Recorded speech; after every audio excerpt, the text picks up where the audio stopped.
YouTube, TikTok, Facebook, right? So just the different just the different channels. Today we talk about everything about spirituality and awakening and healing. So anything's game. Anything's game. I'm writing several books, so I do talk about the topics within those books and also within the content that I share for my group spaces. You know, the stuff is just a little bit deeper with each with each group, depending on the group that you're in.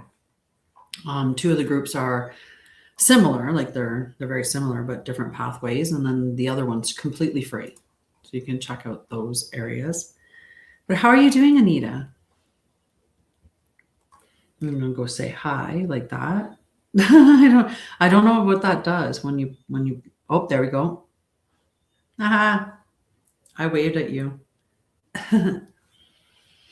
Oh no, my tea is gonna be far too hot. I always get excited like that. Oh, I've made a tea, let's get to it. And then you burn your mouth.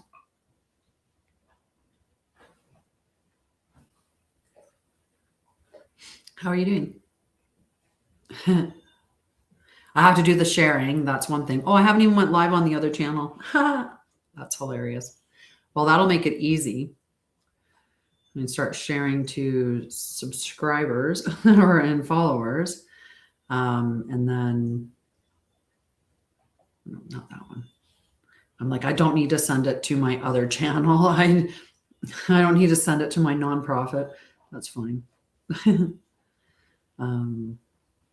I end up forgetting who I leave off with.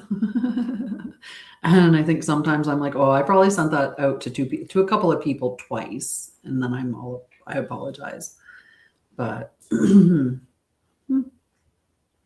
Serena. How are you? Sometimes I wonder how much it matters to actually do the sharing of the live, like for me to share it out to my followers. I mean, I guess to the ones that are, you know, routine and watching it, maybe. Yeah. How are you doing? How are you doing, Michael? Yep, there. Like, oh, I remembered. All right. There. Okay. I do not need to send it to myself either. Good. Good. I'm glad that you're good. There's a lot going on in society right now. I can imagine, you know, any answer coming at me when I ask that question. Oh, I almost got that mosquito on my way down. Darn it. You know, there's so many people who are not doing okay.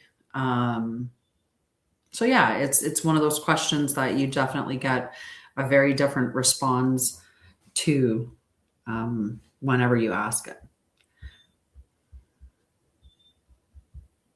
Sorry, I'm just sharing it out on my other channel. So just give me 1 minute and then my attention will kind of be in this range here.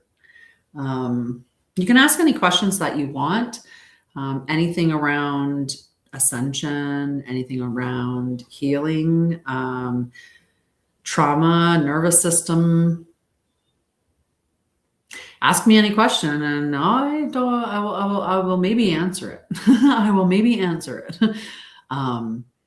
Whenever anyone asks me if they can ask a question, that's usually what I say is you can ask it, but I reserve the right to answer, depending on what it is. And that's because there's a lot of cheeky people. So yeah, I'm glad that you're doing well.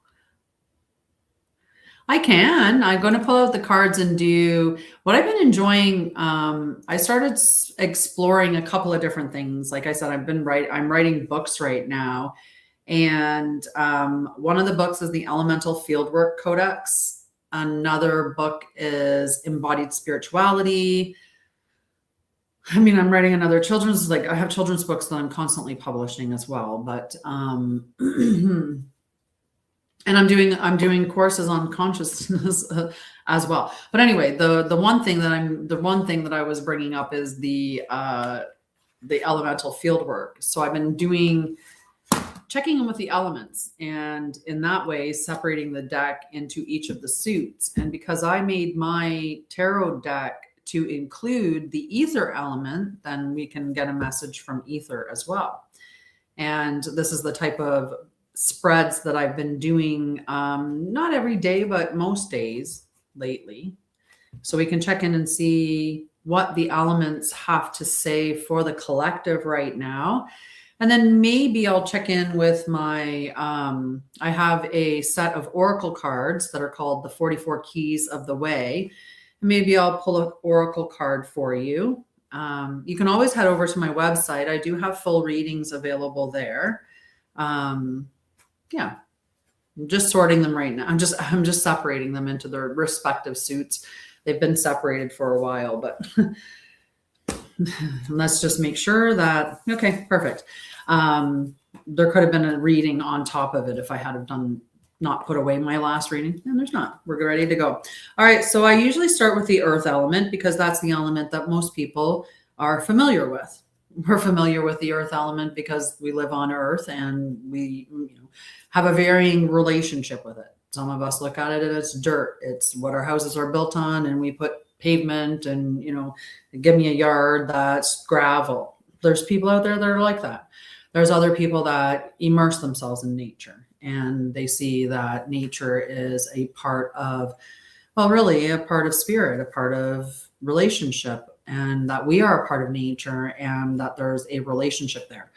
So the earth element, many people, like I said, are more familiar with. When we look at the earth element and how it shows up in our body, it shows up through our bones, our muscles, our teeth, the structure.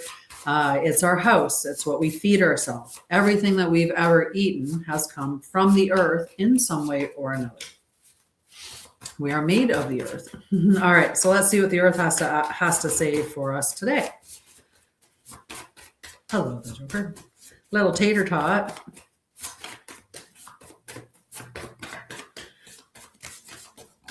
Oh, hang on. Got our earth message. Okay, so the card that came out is the Seven of Earth, but it came out with the Seven of Earth in the reverse position. And when the Seven of Earth is in the reverse position, that's when we have been waiting and we've worked really, really hard. And we have, we've toiled, we've worked the soil, we planted the seed, we watered it, and nurtured it. It's grown into a beautiful tree, and we're just waiting to harvest the fruit. That's what the Seven of Earth typically represents. It's work and effort and waiting for those results to show up in some way. So when it's in the reverse, it can speak about impatience with that arriving. Like, why isn't it here yet? And that impatience is going to make it stick further away from you. The more that you're impatient, the more that it signifies to the universe that you're lacking some faith in receiving so that you're still seeing it as separate from you. There can be frustration with the slow process. Like I said, where is it? And it could be because there was some poor planning or wasted efforts. Like you didn't really apply yourself in the right way. And that's just a learning experience. The problem is when we look at that learning experience and determine to throw the whole thing away. It's not about the whole thing wasn't worth it, or it didn't have value. And it certainly has nothing to do with you not having value or worth, because yours is inherent. You always have value and worth. So it's just about refining it and figuring out, where was it off? Was it the timing? I've done this before, right? As somebody that has been in business for 5 years and most of it online like this, I launch programs all the time. I have done so many different things. And, I have actually cried over the stuff that I have created that I put so much love into and was just something that I thought was beautiful, and nobody has ever looked at it. Right? I would do a live and nobody would show up, and I would still do the whole live. I showed up whether there were people there or not. And so this is that same, that energy where you can get kind of a little bit frustrated with the time that it's taking. It's when you let go of the control and the conditions and the expectations and just allow it to arrive knowing that every day your choices stem from this place of what is the most aligned choice for me, right? And just take those steps in that direction. All right, that's the earth. Oh, I'll read the message. The seven of earth is a reminder that success is not always immediate. It takes time, dedication, and careful cultivation. Trust your efforts are leading to something meaningful, and use this moment of pause to ensure you are aligned with your highest path. Okay? It's not, this pause is a moment to refine. That's all. Just look at it like that. All right, let's see what the water element has to say. Okay.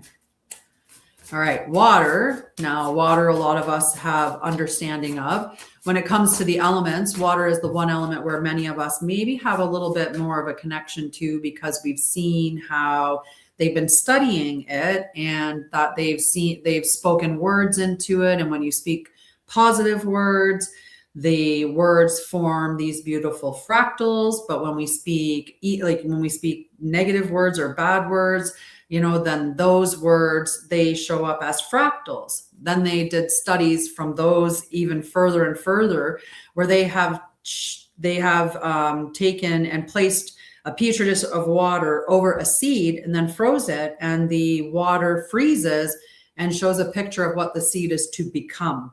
It doesn't freeze a picture of what it was put over top of, but if it was over a flax seed, it shows a flax plant. If it was over a sunflower seed, it would show a sunflower seed. So all this did was prove that water has memory and is the one that's closest to being shown to be sentient. So water, when we look at external to us, a lot of us are like, yeah, I like water. I like the beach. Me too.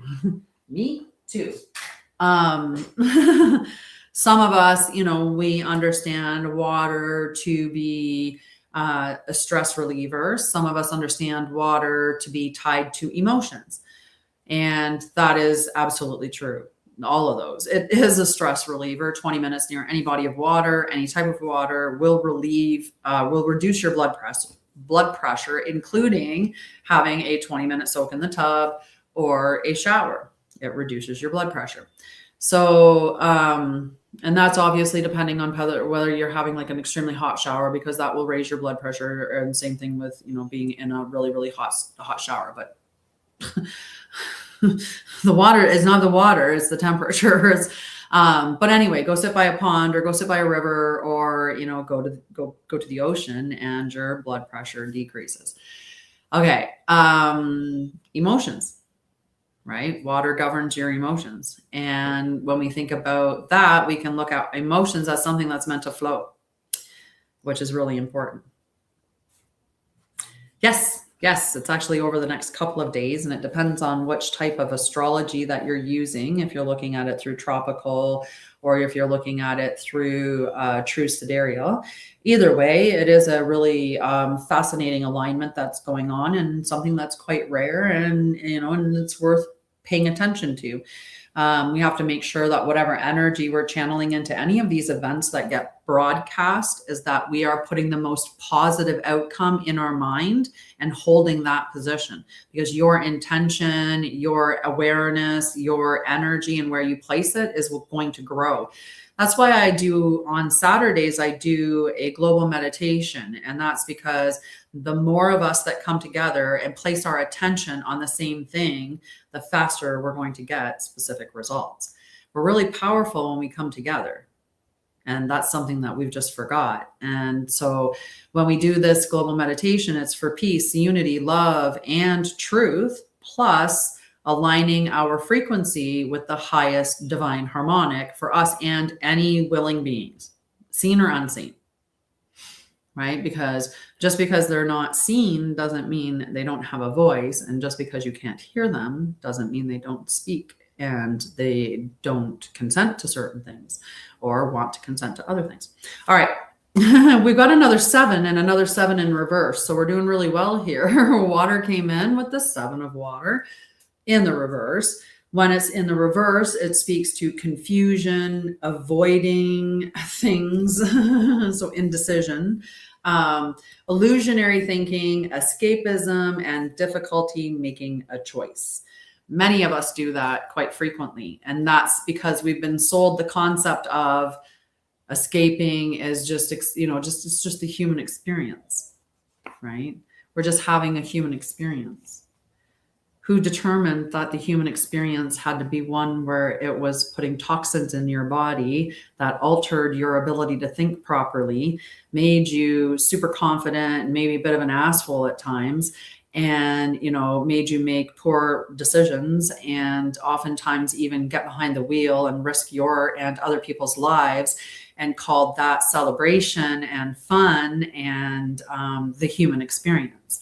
So now so many people fight for that. They fight hard for that. They don't care what you tell them about how it's cancer causing, or that, like whatever, anything about it. They don't care. They don't care. They'll fight to put that toxin in their body and experience those hangovers. Like, yay, yay, human experience, right? But that's what we tell ourselves. Instead of determining, well, we are spirits having a human experience. So what would be the most beneficial human experience for us to have as spirits, as energy, as a soul that continues on and on and on? I mean, I like to make the best decisions and be kind and compassionate and do things that I think affect society in a really good way, like Hugs for Homeless, my nonprofit, right? I do these things because I want to give back, or because I want to make society a better place. And you do that one person at a time.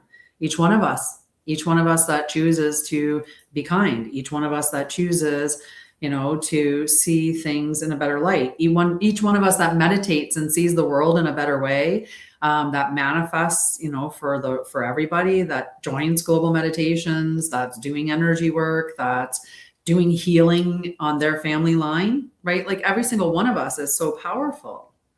Hi, Karaoke Dad. How are you? I got to go listen to you. I love doing karaoke too. When I went on my healing journey, I stopped watching TV. I'll do the 7 of Earth, I swear. As to the 7 of Water, I mean, I'll finish reading the 7 of Water, but we have to be careful with the escapism. That's what I was talking about when I went off on this little tangent, but we have to be careful of avoidance. A lot of us we avoid our emotions all the time. We weren't taught that it was okay to experience them. I talked about that in one of the content posts that I put up about how we often, we got taught maybe that we weren't allowed to experience anger, right? I know a lot of women who were shamed for being angry. And I know a lot of men who were shamed for being hurt. So you have a lot of men who displaced their hurt for anger because that was more accepted. It was more tolerable for a man to be mad than it was for them to cry.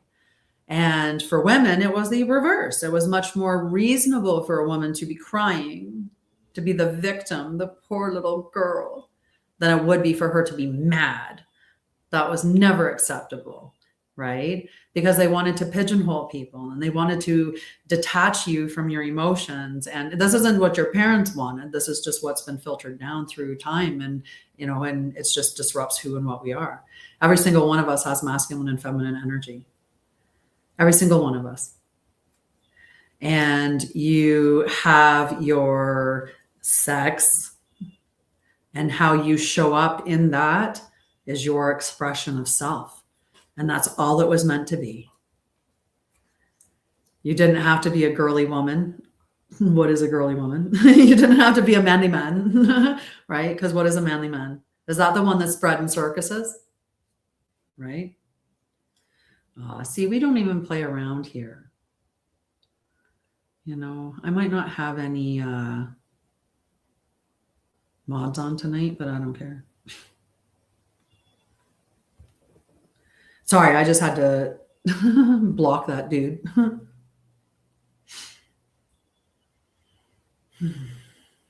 I ain't got any time for someone to throw smack at me like that. I spend my days doing nice things for people and, in good energy. He can just go away. Just bye-bye. All right. So the 7 of Water reminds you that while life is full of possibilities, discernment is key. Not every option is aligned with your highest timeline. Trust your heart and intuition to guide you toward the path meant for you. So in order to heighten your discernment, one of the things that is, there's several things. I'll give you 3 things. One is to get honest with your emotions, like clear with your emotions, so you understand the emotions that you're feeling, and release the emotions, let them go. Because like I said, water is currency, water is in flow, and currency is in flow too, but water, it's in flow. And so your emotions are meant to flow through you, but we end up holding on to them, and because we don't release it. We don't experience or explore the emotion to release it. So some of us got hurt as children, and because we were made to feel very, very shameful for crying, we didn't cry. So we have these tears that are just stored in our bodies, and it's causing some of us pain, and it's causing some of us discomfort, and some of us mental health, and some of us, we become reactionary because of these things. So it's just letting yourself experience those emotions and just let them go without shame, without judgment, without criticism, without any of it. Just let them go. And then when they're gone, you don't have to experience them anymore. And especially a really, really handy thing to do is to walk back into the memories that you had in childhood. And you can do this with somebody that's skilled in guiding people. Hi, I can do that. But besides that, you can do that. And it's just, you're going into your childhood and you're giving yourself what you needed in that moment, right? And maybe what you needed in that moment was a hug. Maybe what you needed in that moment was to be taken out of there. So take yourself out of there. Pick up that kiddo and get it out of there, right? And you just go through and relieve those experiences because you close them in a way that is more healing for you, more positive for you.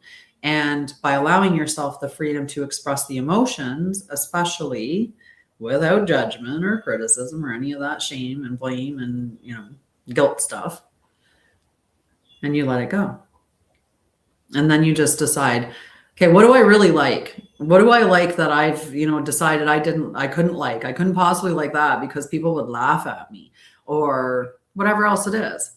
What is your truth? That living it, that's your awakening. That's your process. You find out the truth and you'll just live your truth. And the sovereign being is an awakened being. I help with that too. But anyway, hello, Elisa. How are you? I was going to say the whole thing and I had to stop and pause. So I just went with Lisa. But hello, Earth Energy Lisa. I love your name. I do.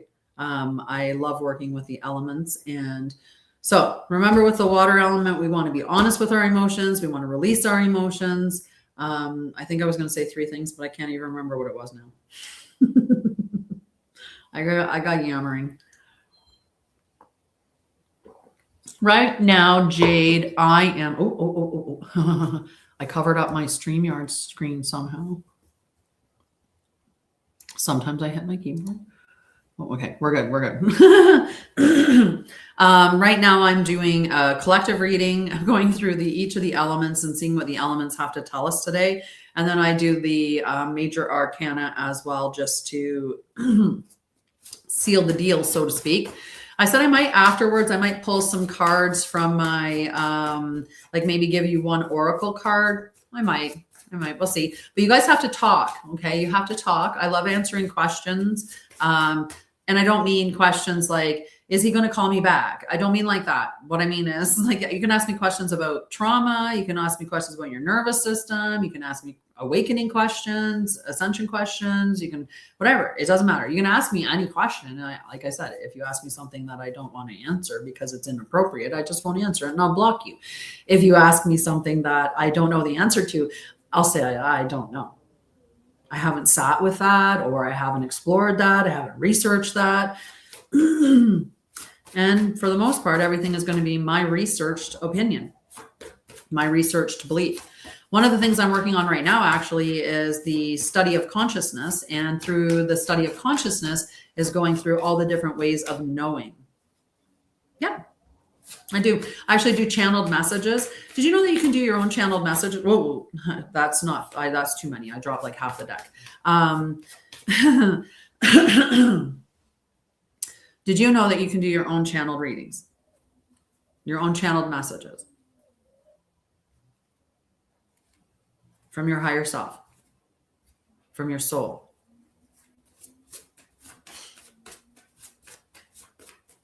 Okay, I'm checking in with the air element. No, yes, air element. Air element. All right.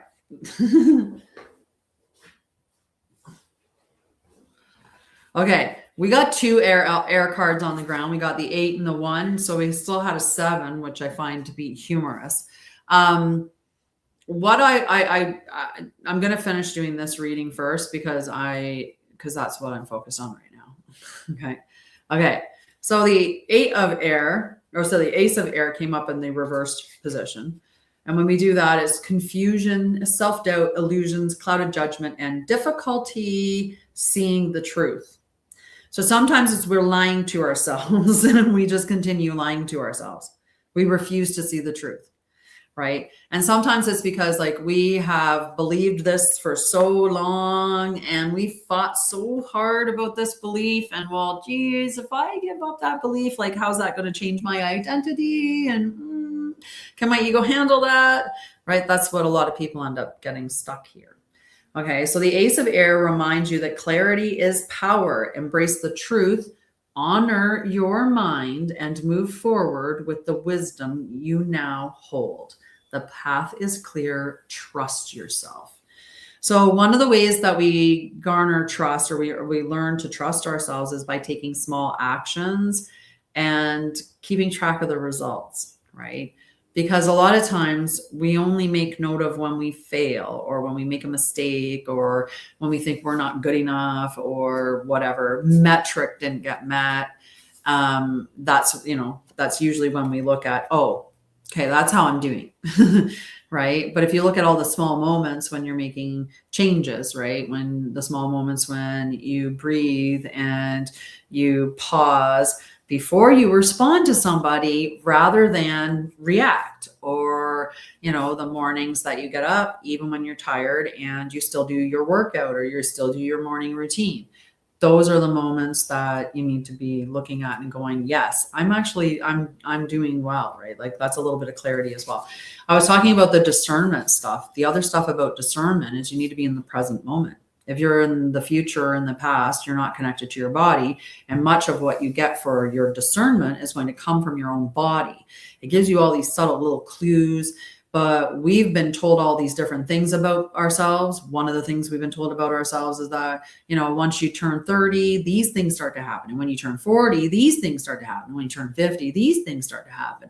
So you have this idea that, you should be tired because, you're old. You should have an illness because you're old. You should be on medications because you're old. You should be wearing glasses, right? Like all of these things we get programmed to. And meanwhile, if we had have been taught the right things, none of us would have any of those things. Number one reason why people have to wear glasses so much anymore is because we sit inside buildings, which shortens the range of vision that we're looking at constantly. Because we're sitting at walls and we're staring at screens and we're holding them about this distance from our faces. So these things changed. We used to be outside more often where our eyes would be shifting between long distances and close distances because we'd be having conversations close, but looking at the line along the trees or, looking at certain vegetation or seeing a bird fly by. So we would be changing the depth of our vision all the time. And, that would have been something that would protect us from needing these. But I did a lot of inside work. So I'm working on healing my eyes. So the Ace reminds you that clarity is power. Okay. And we need clarity. And in order to get clarity, we have to really get present with the moment. And like I said, that working through your emotions so that you understand and that are honest with your emotions and you're allowing them to release helps you as well, because then they aren't going to be distorting what you're feeling. Okay. All the elements come into play. The earth, grounding. That's the best way to get into your body is to ground into it. The best way to handle your nervous system is the air element. It's through breath work. All right, we got the 8 of air. So the 8 of air is where we're feeling a little bit trapped. And a lot of us could be experiencing that because, we're being sold this concept almost of like, there's no hope. Society's broke and we're just gonna go down with the ship, right? Like many of us have that kind of idea, but that's not the truth. Okay, we do win. The good always wins. It really does, right? And it's just a matter of each one of us just continuing to wake up and then do our part to live the truth of how we should live, which is that all life is sacred. We've lost that point, right? And that's the number one thing, that as a life, as something that lives, as a living being, all life is sacred and the earth is alive. The plants are alive. That doesn't mean you don't eat the plants, but that means you thank the plants. That means that you don't just go and cut down trees for no reason. That means you don't poison them. That means that, you don't set fire to them just as a fun, like, little prank to do, right? Like, animals, they're alive, right? So what does that mean? Well, you respect them. There's a life cycle. There's a purpose. We live under a very modified environment, so things have been modified, including animals and specifically pests. So that's unfortunate. But we need to treat life sacred, and sacred as well, the elements, right? Think about how much the earth is being targeted right now, right? Minerals being ravaged and, poisoned and all kinds of stuff going on. So anyway, the earth feeling trapped, maybe many of us do, or maybe we're having self-doubt, or maybe we're overthinking. How many of us are overthinkers, right? Are you an overthinker?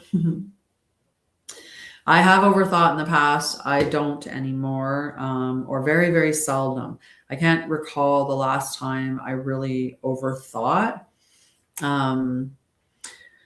Breath work is great.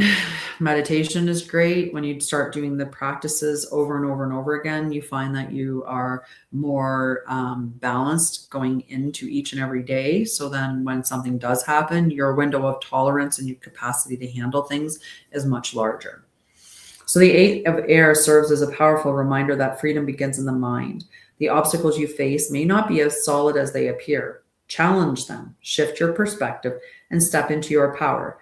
You are not truly trapped. You are ready to soar. Because the biggest thing about the 8 is that it is the 8 of air, which is the mental realm. So this is where we are trapping ourselves. And that can be because where our ego is playing, and it's trying to protect us. But it's driving the car looking out the rear view mirror, and it's looking at the things that have happened to you before, predicting that they're going to happen again or worse. And so determining, well, maybe we shouldn't take these risks, or maybe we shouldn't go in that direction, or maybe we shouldn't do that. And it's unfortunate because it could be the very thing that's aligned with you if you are connected to the moment and into your body and could discern what the next aligned action was for you. And that's all you have to do, is keep taking the next aligned action, the next aligned action, the next aligned action. And then you get where you're meant to go, the most aligned place, one step at a time. All right, let's see what fire has to say. So far, if we take that 8 and 1 coming out together as a 7, we've had 3 7s. That's lucky. All right, what does fire have to say? So these are my deck. This is my deck of cards. I made the Ethereal Tarot. I drew all the pictures in Procreate and then made them on watercolor paper and printed off the pictures. The pictures are so much prettier in the digital format. I can't wait to print them off. And I'm looking. I got to research what company to print my cards through, so I can figure out where to get that done. And then I'll be in business then. I'm so excited to get them printed off. All right.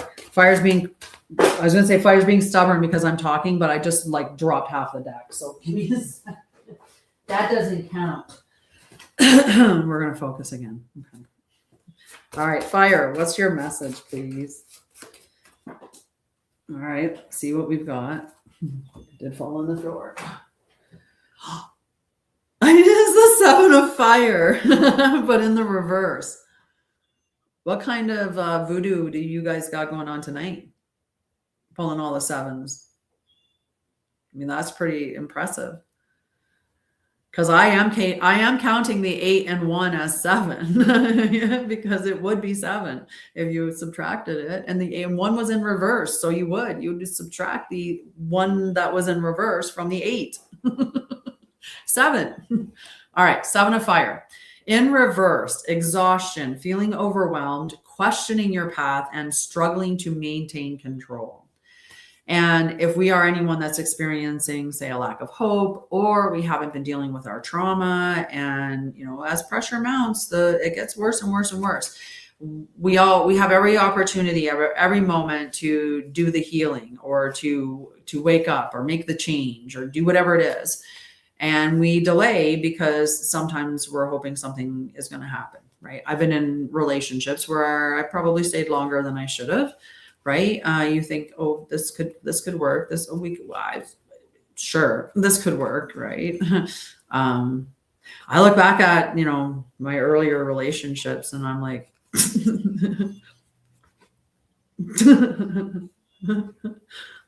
I don't know why I thought that it was going to work. Because we're so different. Now that I look back and I see who we are as people, and like, we're just so different. It's funny. It's kind of comical. All right. So the 7 of fire reminds you that true strength is not just in fighting. It is in knowing your worth and refusing to compromise your truth. You are meant to blaze forward. Let nothing extinguish your fire. Let nothing extinguish your fire. I forgot when I was talking to you about the air, right? When we think about air, we might think about our breath, and we think about the wind as well. But air is also the one that handles communication. So this is right thought, right speech.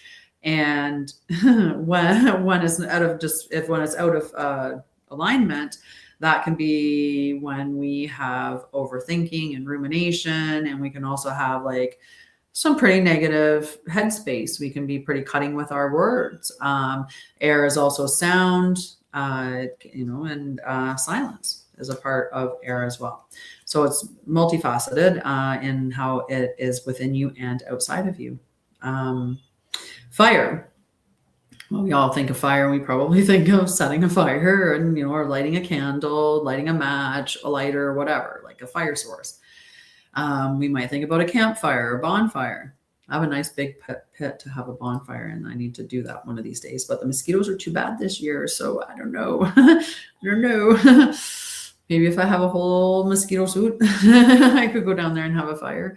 And then once you get it going, you might be able to get the mosquitoes to deter you. But it's just getting down there and getting it all started that I couldn't handle it. Fire is all about transformation, right? Fire is the transformation that happens within your digestive system, right? When we look at fire combustion, right, there's a lot that's happening through that. So fire is transformation, and that's what we use it for when we're looking at it in the energetic space. One of the things that fire could be asking you is to feed your system in a specific way, right? Because some of us, our systems are a little slow, so we need to give it a little heat to make it have that fire, right? Some of us have a lot of fire. We don't need any more fire. We should avoid fire at all costs because it's just going to upset our digestive system, right? So there are ways to looking into whether you need more fire or whether you need less fire. Fire also governs your passion and your will. It's your solar plexus. It's the sun. It's, it's warmth. There's a lot of beauty with fire. So when we are looking at that, we want to make sure that we are not burning too much fire. That's overworking and burning out. And some of us do that because we're stuck in the trap of production. We're only worthy while we are producing, or we're running from our traumas. I did that for years. High functioning anxiety and depression. And I loved, it started in school. I was a girl that had a lot of trauma in her home life, whether it was, any level of abuse that you can imagine, or moving again, because we moved a whole bunch of times. And so I was always the new girl. My brother had a poor name to have in the 70s. He was named Laverne. And so he got teased as Laverne and Shirley. It was horrible for him being moved around all the time, because it meant even like he'd get settled in and people would just get to the point where they'd stop bugging him. And we would move again and he'd have to start all over again with people not calling him, like getting to the point where people would stop calling him names and he'd stop having to beat the crap out of people so that they would stop calling him names. And, you know, it was the way that our childhood was. So I escaped through books. I escaped through writing and reading and drawing and anything that I could do that was really cheap, because we certainly did not have a lot of money. We really, in fact, did not have much at all. So that's how I escaped from my stuff, was through drawing and writing and, you know, listening to music and reading. Aw, thank you, Michael. I appreciate you. Yeah. Oh my God. Would you like to hear the story about that? I know we still have the ether and the major arcana, but if you don't mind hanging out like that, we can hang out like that. And I'll give you a little story about Hugs for Homeless. It's quite an interesting story. I think it's interesting anyway.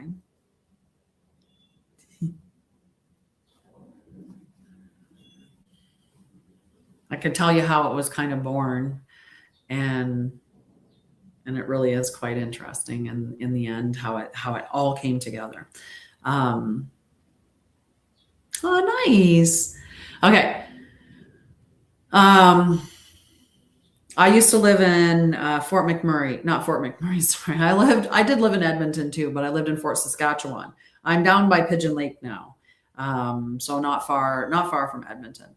But and I usually don't give that much information away, but you know, find me. I actually don't, please don't. I would have to use my bow on you or my dog, one or the other. Just don't find me. I have a very private life. I like it that way. Anyway, I'm just being silly. Okay, so I lived in Fort Saskatchewan, and my partner, like my boyfriend, my fiance actually, for quite some time, we talked about doing this for a long time. Both of us came into, when we were in the relationship, we both wanted to help the homeless and had a similar idea. And we talked about it and, you know, like, we're going to do this, we're going to do this, we're going to do this. Well, 8 years later, we determined that we weren't going to be in a relationship. We weren't going to do this. We weren't going to do this. And I had started my company, Mind, Body, Spirit, Healthy Self, and moved to Ontario. And I kept saying, I'm going to do this. I'm going to do this. I'm going to do this. And my ex and I remained friends, and like continued working through the stuff that happened, and you know, just stayed somewhat in each other's lives, even though like I lived in Ontario and he lived out here, although I did move back for a short time here and there. I also moved to Costa Rica for a bit because, you know, my childhood of moving hasn't stopped. Now I'm an adult who moves way too many times. So anyway, I was living in Ontario, and last year, my ex called me. Like I said, we're still friends. Called me and said, "Hey, guess what?" And I was like, "What?" And he goes, "I finally did it." And I was like, "Really?" And he's like, "Yeah, I did it. I started Hugs for Homeless." And I was like super ecstatic. I was like, finally, and at least one of us did it. Like I was going to do it at some point. I just didn't know exactly when all my duckies were going to line up to make that a possibility. So we talked a lot about it in the early days, and then he eventually asked me if I wanted to help him with it, and I said, well, I do, but only if I'm an equal partner, because I know my work ethic, I know who I am, and I know what I bring to the table. So only as a partner. And so he agreed. And it has been, it's been an amazing experience, because at the end of the day, what we have done is continued to heal, which is important for both of us, right? Because it benefits both of us, like long-term, external. And, you know, it's just, we have a great business partnership, and, you know, it's someone that I value as a friend. So that's been something that's, you know, it makes it quite an interesting story when you think about how it came to be. And, you know, so he's still up in Fort Saskatchewan. I'm down in Pigeon Lake, like I said. And I do most of the social media. Well, I shouldn't say most of. I do all the social media. And Chris has done like a couple posts, but yeah. Oh, absolutely. Absolutely. I have 300 hygiene kits sitting in my garage right now, and we are trying to turn them into 300 full backpacks. Now, in Canada, each backpack costs about $100 to build. So we are hoping that we can do that soon. Especially like coming into, the season doesn't last long. I know it's July, it's just like July 19th, but it seems like before we know it, we'll be talking about fall. And that's sad. It makes me sad because I've missed summer. It's been a very wet and mosquito-y summer. Aw, that's so amazing. Amazing. Yeah. No, and we believe that, like it is, it's small acts of kindness. It's those small things, small items, big impact is our thing, right? And then of course a hug can change a life because it can. And if you're giving a sleeping bag and a backpack, right? If you're putting an actual sleeping bag in there, that has the potential to save someone's life. And that comes out of a story from one of our partners that we collaborate with, and that's through Kits for a Cause. And she also runs Bargains Wholesaler, which is where we get our supplies for the backpacks from. And so anyway, she's done stuff like this. She runs one night a week where she puts together an event to basically do the same thing, put together backpacks, but she does one night a year and we do it year round. So she, being in Ontario, one of the people that one of the unhoused had passed away, and they passed away because they did not have a sleeping bag. And that's what they determined anyway. That's what they put in the newspaper. I'm picking up that card and I'm going to shuffle again because I'm talking about some pretty thing, right? Like something that's kind of, sad, could be sad. So I don't want to influence the cards. Yeah.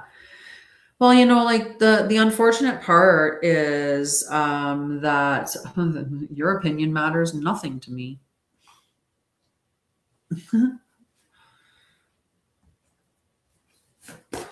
I must be doing something right to get comments like that. Wow. Oh my gosh. Anyway, whoop. Okay.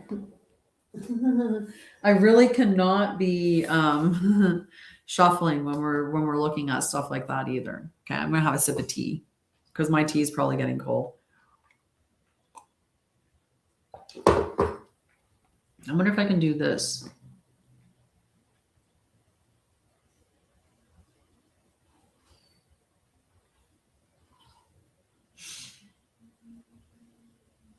Oh, wait. Like, why would they what I think is the most hilarious thing? Why would they not allow you?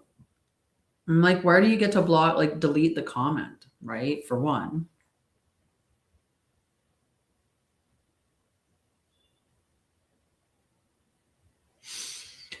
Right. And I think about the comments that they block on here.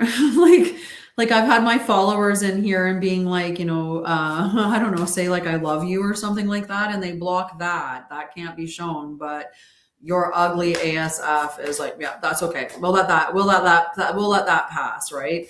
I've had my comments for saying like, not even half that had them blocked on other people's lives. Like, it's almost like you just feel like, they target certain people because of the frequency, right? Like it just doesn't make any sense. Okay, anyway, because once again, I'm shuffling and I'm holding onto the cards and it's not going to be good for us. All right, let's knock that out. All right. Ether. Can we get a good message from Ether, please? Thank you.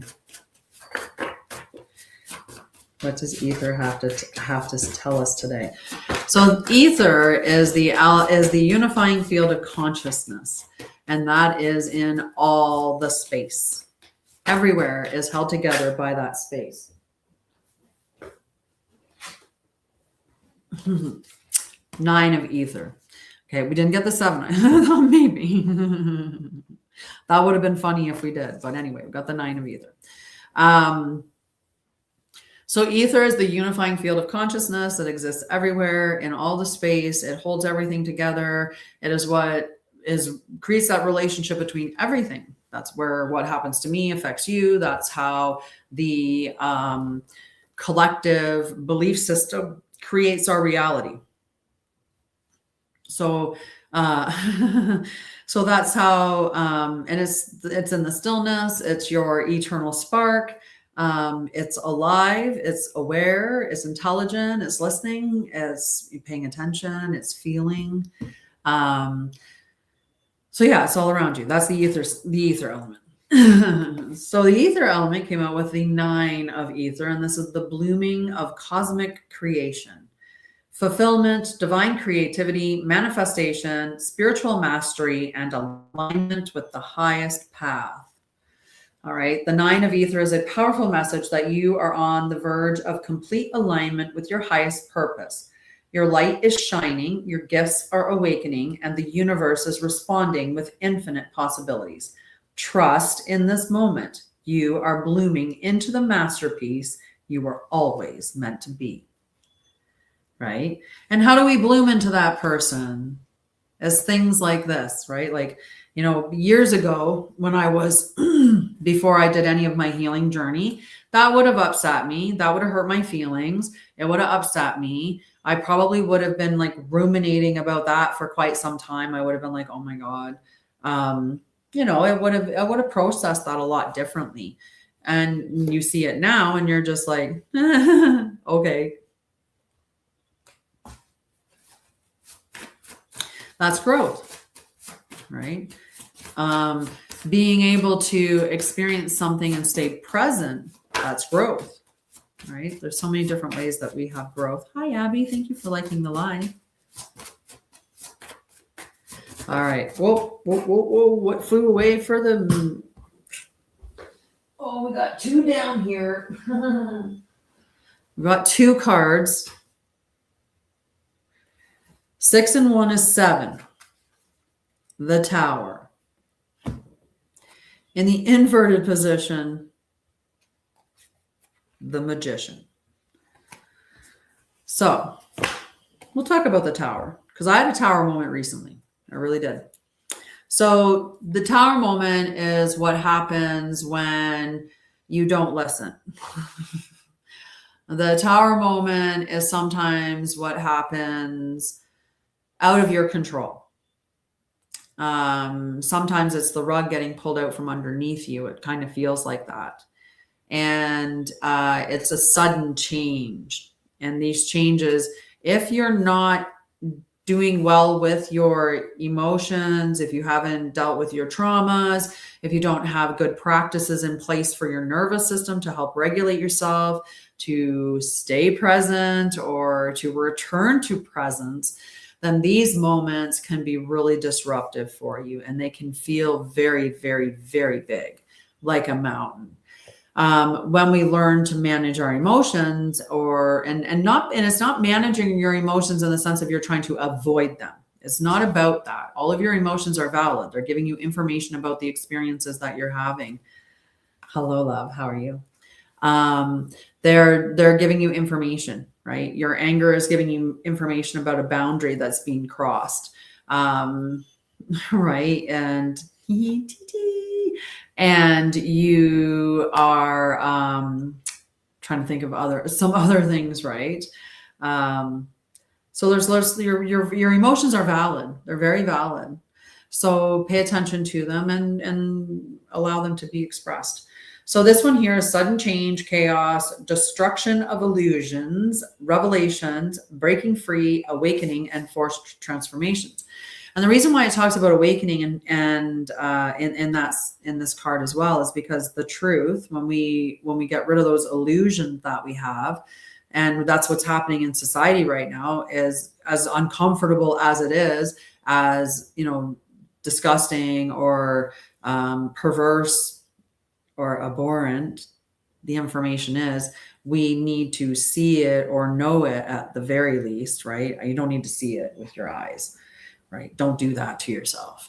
You just need to know the truth of what is the truth, right? So then we can make changes to that. Because if you don't know that's going on, then why would you think to change it, right? But once you know what's going on, you can't help but want to change it. And especially when you return to the fact that life is sacred. All life is sacred. And that the unifying field of consciousness connects us all. So everything I do for me, it helps you, and everything you do for you helps me. All right. So the Tower reminds you that true transformation often begins in chaos. Do not fear the storm. It is the force that clears your path. Allow the old to fall so that the new can rise. So I said I would tell you, but I had a Tower moment. I called my mom one Sunday and she said, "Hey, guess what? What are you doing next Sunday?" And I said, "I don't know. I don't know. I have things like, I don't know." And she goes, "Well, how about you come and pick me up from the airport?" And I'm like, "Really? Seriously? You're coming out for a visit?" And I get all excited. I'm looking forward to this. I haven't seen my mom in 8 months. And she goes, "Yeah." And then she says that she's got an open-ended ticket. And for a moment I was like, okay, like thinking, okay, so how long are you coming out for? And now I'm thinking, this is not enough notice. If you're coming out for a long time, and a 1 week is not enough notice before you come out. Like, I have to make plans. I need to rearrange things. Like, I got to get ready, whatever. So anyway, one other small little factor or a little tidbit to put in here is that I borrowed her van when I came out here, and I've been using it ever since. My mom was supposed to have a free car that she was going to use, and so I could just use her van. It wasn't a big deal. Otherwise, I was going to rent a vehicle to drive my stuff out here and buy a car when I got here. But because I could use my mom's van, I put a whole bunch of money into fixing her van to bring it out here. So anyway, my brain goes, she's coming to get the van. And I say that to my mom, and my mom's like, "Oh, I don't know. Like, maybe while I'm out there, we'll do that." So then the next day she kind of gets a little more clear that, yeah, that's what's happening. But she's still coming out on an open-ended ticket. So I'm all excited that my mom's going to come out for for at least a week. She's gone in 3.5 days. She showed up Sunday afternoon and she was gone. She's gone Thursday morning. It was such a moment. It was like the van was here and then it was gone, and it was so fast. I had no time to think about anything, no time to do anything. It was just go, gone, Mom. Bye, van. But I didn't lose my crap. I didn't have a meltdown. I haven't been ruminating. I haven't been freaking out. I'm not panicked, nothing. I just believe that I had to lose the van so I can make space for the vehicle that I'm supposed to have there, which will be my vehicle. So that's a good thing, because I do want my own vehicle. I don't want to keep driving hers. I mean, the van was a great van, served me well, but I'd like to have my own vehicle. And now I got the space for that, right? So when you change your mindset, you change how you look at things, then the Tower moment can be received differently, right? But when we're inundated with the trauma, trust me, I've had Tower moments before. I did not handle them well at all. Like, I probably caused way more problems for myself because of my lack of ability to understand my emotions, not wanting to, pushing them away, reacting too big, making assumptions, mind reading, fortune telling. I mean, I did them all. And we all do, because we are natural pattern makers. So we're looking for patterns out there to confirmation bias. We just want to prove we're right. what we see, what we know, what we know. But once you do that healing, right, and you get those practical skills there, where you understand that yes, the breath does work, but it just may take time, or maybe you have to do a specific type of breathing. There's also daily practices and habits that you have to have for your mental health. Alignment's a big thing. When we're misaligned, that oftentimes leads right down the path to depression. Hi, Katrina. So, it's looking at all of those things. Okay, so we got the Tower. The last card that came out was the Magician, but the Magician came out in the inverse. So we got another reversed one. This is where there's manipulation, and this could be self-manipulation. That does happen occasionally, right? It's like when we're lying to ourselves or gaslighting ourselves. Sometimes we do that. We like to keep our nervous system in the same space that it's always been in, because familiarity feels very, very safe to us. And we've confused that even when it's not safe, right? And sometimes it's like that saying, it's better the devil you know than the devil you don't. If you're somebody that's being abused, and let's say you get beat once every 6 months, 2 years, it happens randomly. You might not think to leave that guy, because you might think, well, if I leave him, what if the next guy hits me every day? Right? People ask all the time, why do people stay? There's lots of reasons. And that could be just one of them, right? And that's our nervous system. Our nervous system wants that familiarity. Okay. So illusions is another part of that. Misuse of power. We see misuse of power in society all the time. All the time. Lack of focus, feeling disconnected from your inner magic, and unfilled potential. Oh man, are you guys running around with unfilled potential? Buenas noches, Mauricio. All right. Catch you on this side, one side. Boo, boo, boo. Okay. You are the cosmic architect. The Magician is here to remind you that you are not just a dreamer, you are a creator. And you are. You are a creator. Now is the time to step forward with confidence and shape the world with your vision. Okay. And mastery. Right? We were talking about doing that mastery. That's constantly what we're doing. We're just refining and mastering. That's what the conch shell represents, that spiral path that we're on. That's what we're supposed to be on. And don't put limits in. You can ascend as much as you want in one lifetime. You can do whatever you want. Don't tell yourself you can only ascend so far in each lifetime, and you have to, you can only do this a little bit and this little bit, and it's just that. You're the one that's putting limits on yourself. So same thing if you determine that the most that you can make, right? When you have a ceiling in your mind somewhere, you have to look for those ceilings, right? So you can move past them. You are the creator, so make your own, don't have a ceiling. So now is the time to step forward with confidence and shape the world with your vision and mastery, okay? The universe responds to those who believe in their power. Do you believe in your power? Do you believe in magic? Hi, Jer Bear. Do you believe in your power? Do you believe in yours? I believe in mine. I would take that rose, my love. Thank you. I definitely believe in mine. The power of transformation, right? So how do you feel about what the messages were from each of the elements and the information that you got to hear about each of the elements, plus the double up on the major arcana and all the sevens, we had 3 sevens, and then we had the 8-1, which would have been a 7 as well. So we could say we have 4 sevens. Then we had 6-1, which together would have made 7, the 16 for the Tower card. Oh my goodness. We were just popping sevens.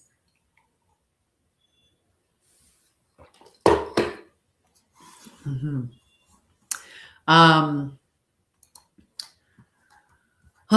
We're talking about how I was talking about the consciousness, the study of consciousness, and the study of the ways of, knowing and learning and stuff like that.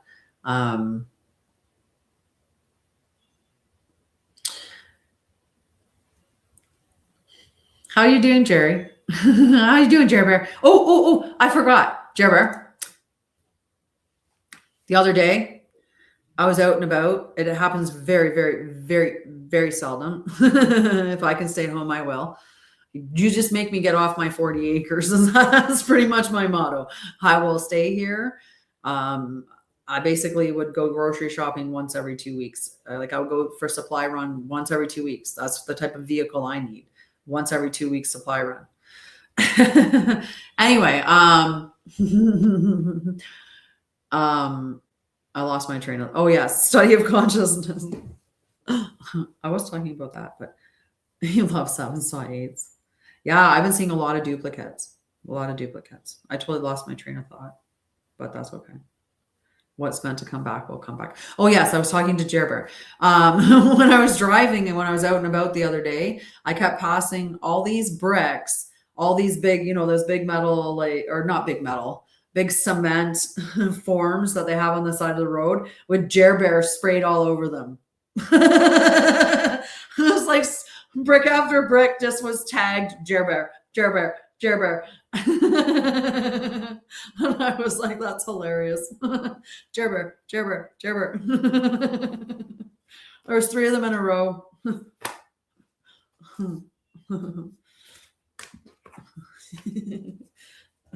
I said, next time I see him, I gotta tell him they were tagged up here in Canada. Jerber.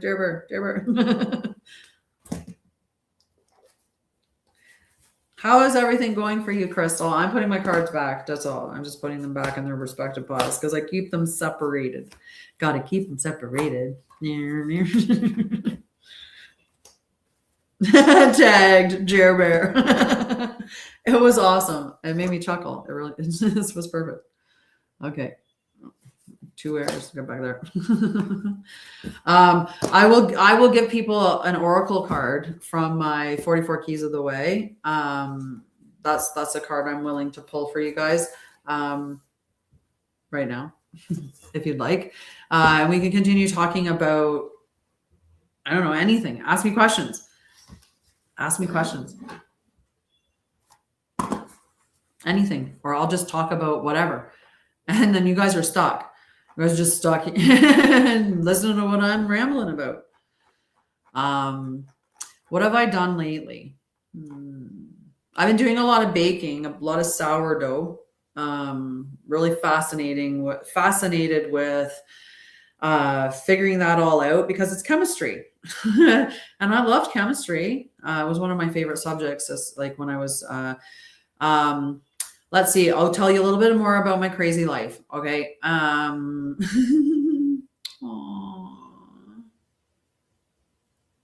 Clean. You need cleanse. Do a cleanse. Cleanse the home. Smudge.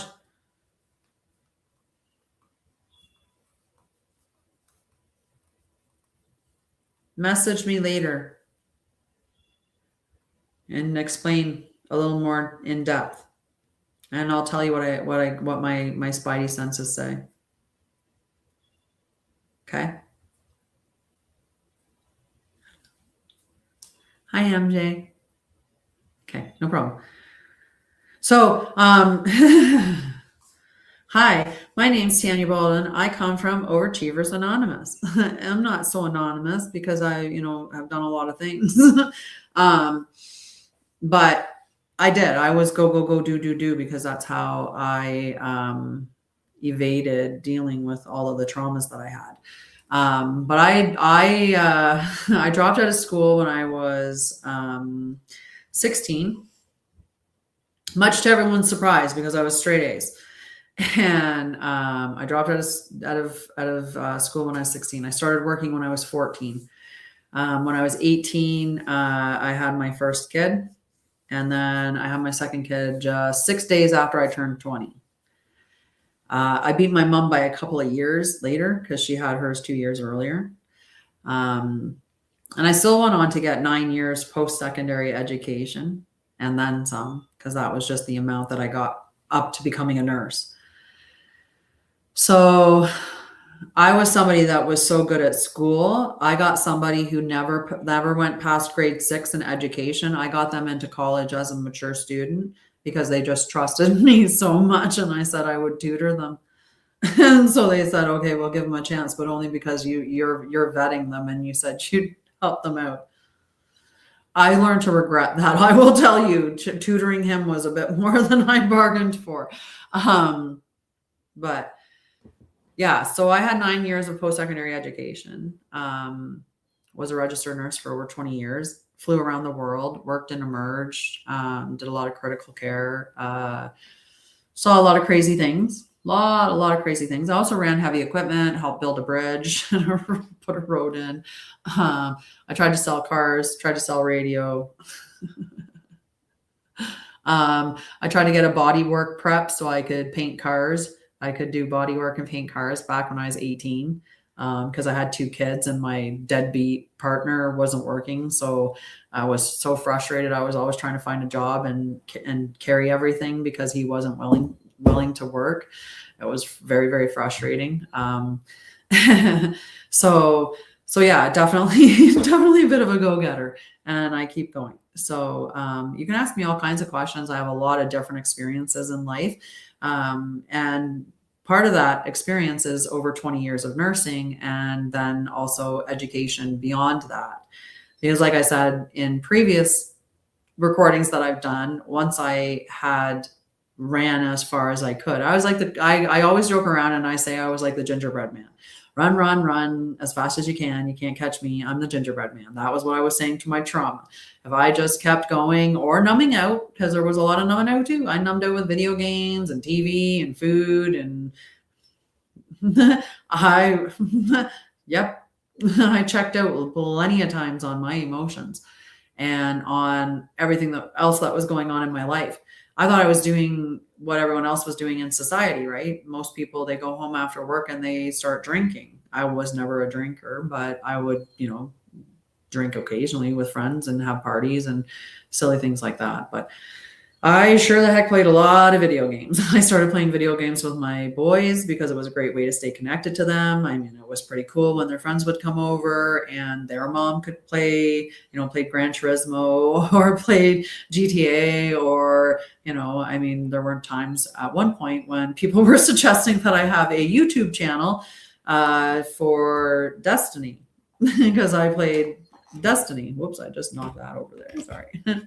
Throwing my thing around.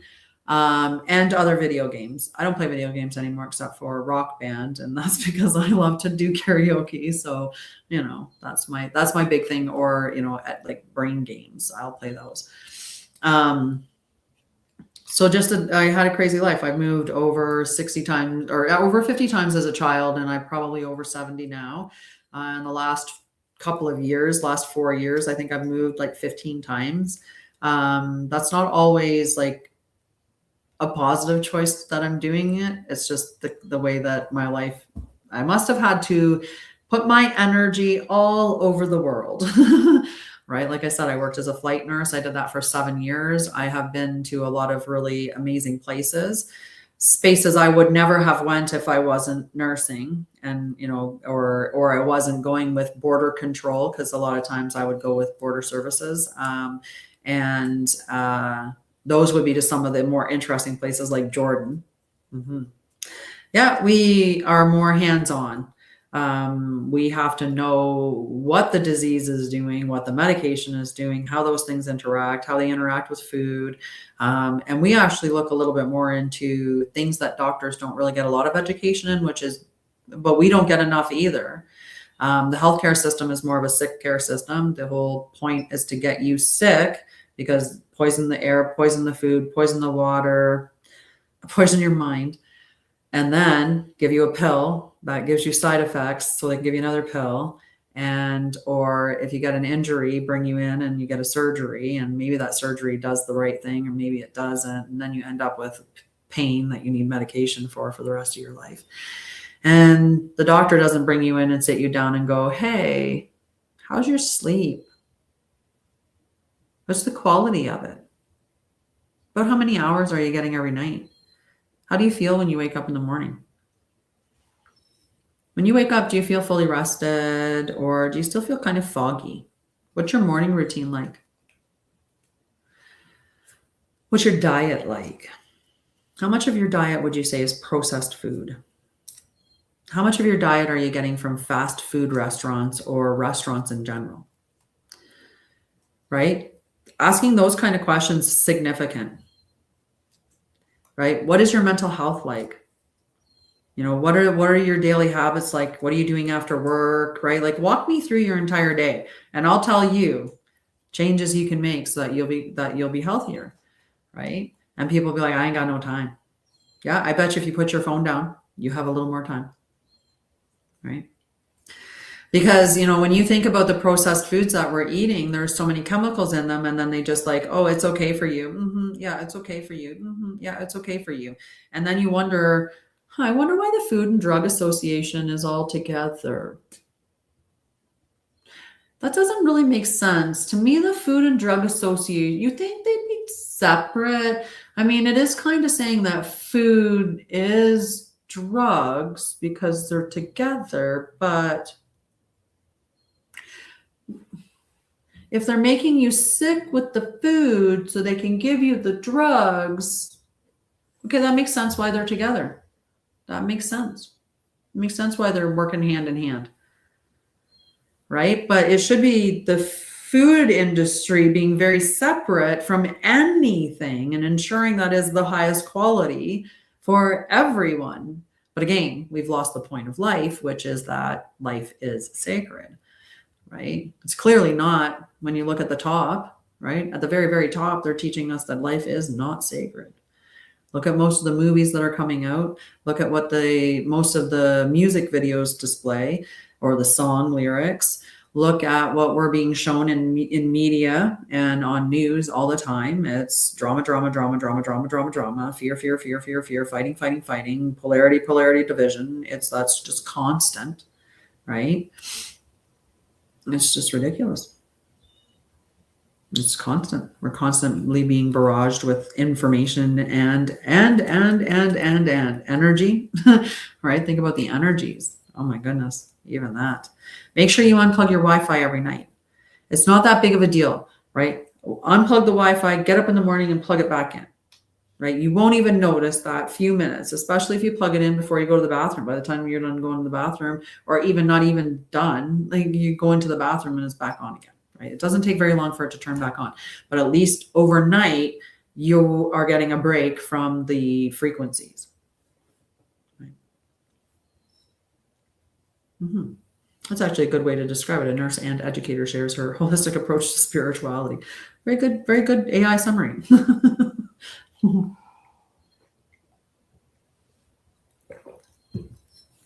But yeah, it's a matter of just like keep seeking the truth. And then, like I said, when we were talking with the cards, discernment. Your discernment's huge. It's one of the biggest things to develop, so that when truth is aligned with you. When information comes in that it's aligned with you. When you watch something out there, you're going to be like, yeah, that's fake. I can feel it.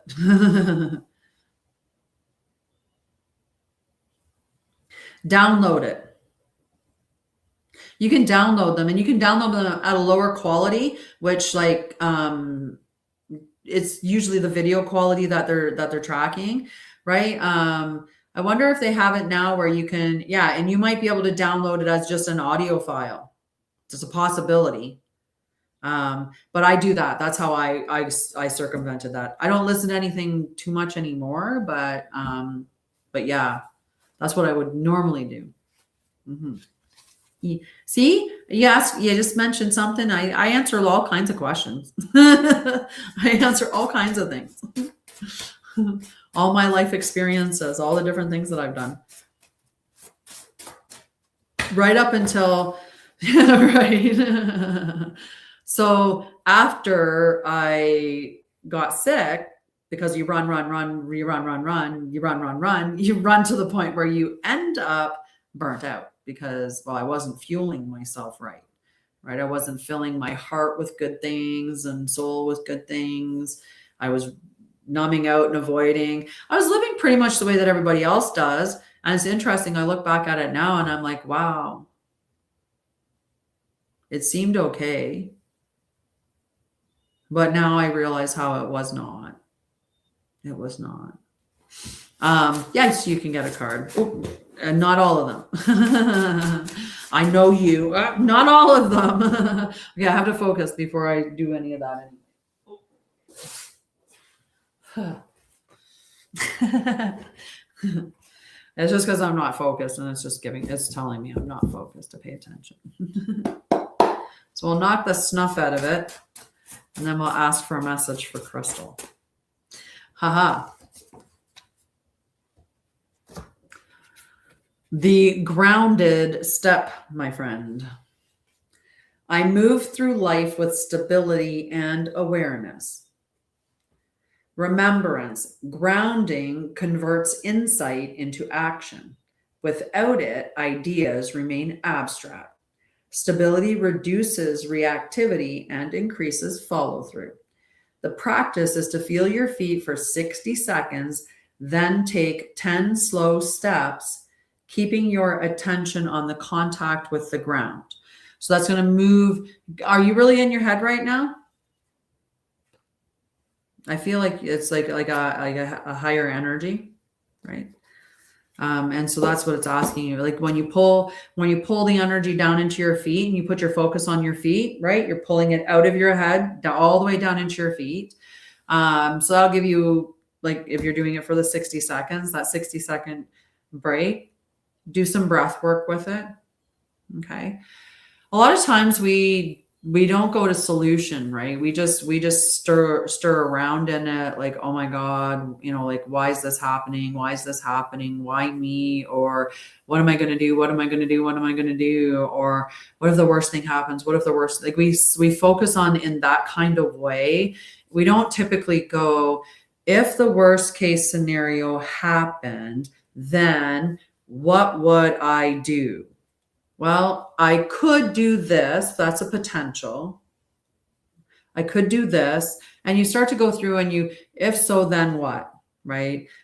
This is what I would do.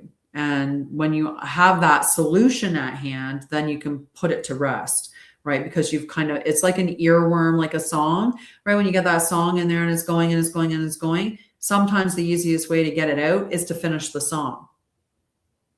And then it's gone. Right. So when we do the solution, when we get to the point where we're like, okay, so if the worst case scenario happens, this is what I'm going to do from A to B, into C to D, D to Z, right? This is what I'm going to do. Then you can put that down. Mm-hmm. Sometimes you just need a friend and you need to just talk to a friend, right?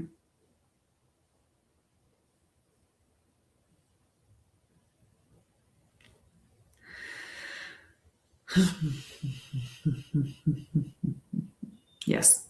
I might send me a message. Okay. And like I said, I'll give you some ideas. Okay.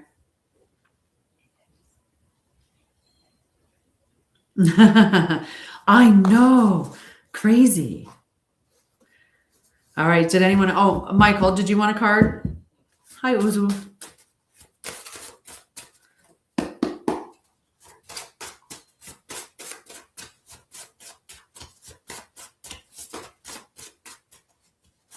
No problem.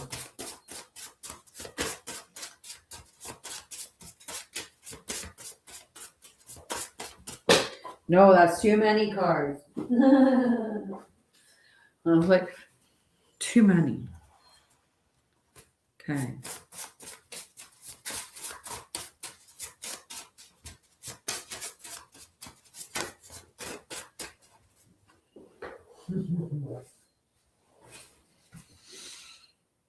My little dude. So I painted all of these cards with watercolors. I just love them. I think they're so cute. Oh crap, I did it again. I bumped it. It's okay. Hi, Pankoosh. How are you? Oh my gosh, I missed your hi. I'm so sorry. I'm gonna have to say hi afterwards. I hit something. Oops. I need to move this one and put it over here. StreamYard had a feature where they allow you to show the comments on a different screen, and I keep forgetting to do that because then when I do this where I bump it, it doesn't matter. Okay, Michael, the steady practice, small consistent actions shape my life. Remembrance, repetition builds capacity. Consistency outperforms intensity. Habits create results. Your future self is the results of the things you do today. The habits that you have today. So whatever you're doing over and over and over again, it's not the one-off, right? The person doesn't turn around and run the marathon because they put their shoes on and they walked to the end of their driveway, right? That's not the consistency that gets you to run a marathon. It's lacing up your shoes day after day after day, and plus doing mindset work and watching your diet and, all kinds of things. It's quite the practice to run a marathon, like all the work that you have to put in. All right. So you're supposed to choose one practice, do it for 5 minutes, and repeat it for 7 days. So if you're somebody that's thought about playing the guitar or something, set yourself up with 5 minutes per day and just do those 5 minutes consistently every day. If it's something else you're thinking about starting a company or something, then make that your practice every day, but just make it a habit.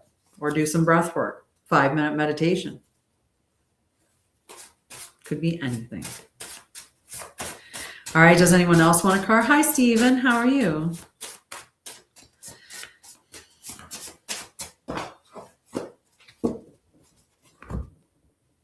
I'm not going to keep shuffling them until somebody says they want a card. And we can talk about spirituality.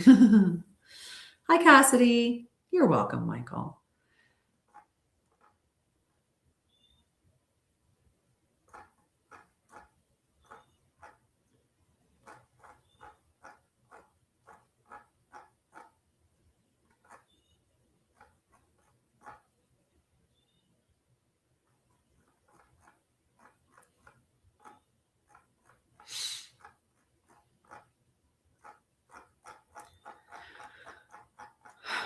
Sorry, I was looking for something.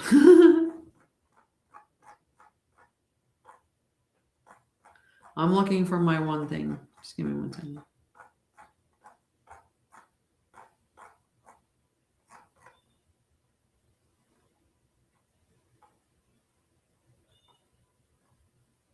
Okay, perfect. I found it. Hi, Opulent. How are you? All right, a card for Cassidy. I'm sorry, sweetie, for taking so long. All right, Cassidy. Can I get a good message for Cassidy? How are you doing, Opulence?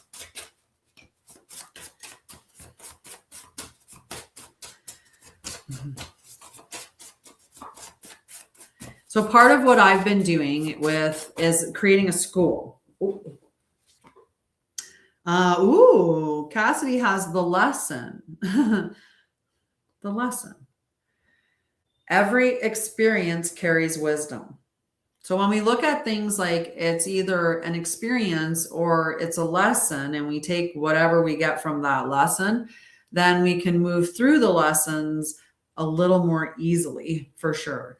When we kind of push against the lesson or, just don't manage our nervous system at all, then the lesson can come in and feel and even cause more harm because of the way that our nervous system, in our triggers.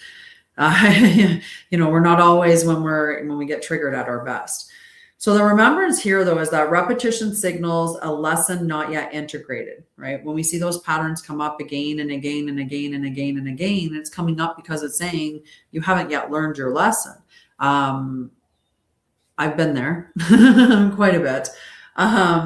But once you've learned it, the pattern's resolve. Now you may see the pattern one more time because it's an opportunity for you to show that you are not going to respond the ways that you've always responded before, right? So insight is going to reduce friction. The one thing that for the practice is to name a repeating pattern, write the lesson, and choose one new response. Okay. How are you doing, Akeem? Thank you for the likes. Appreciate you. Hi, Gina Marie. Does anybody else want a card? Whoa. You're welcome. You're welcome. Would you like a card, Akeem? Oh, I'm sorry. I missed you, Pankoosh.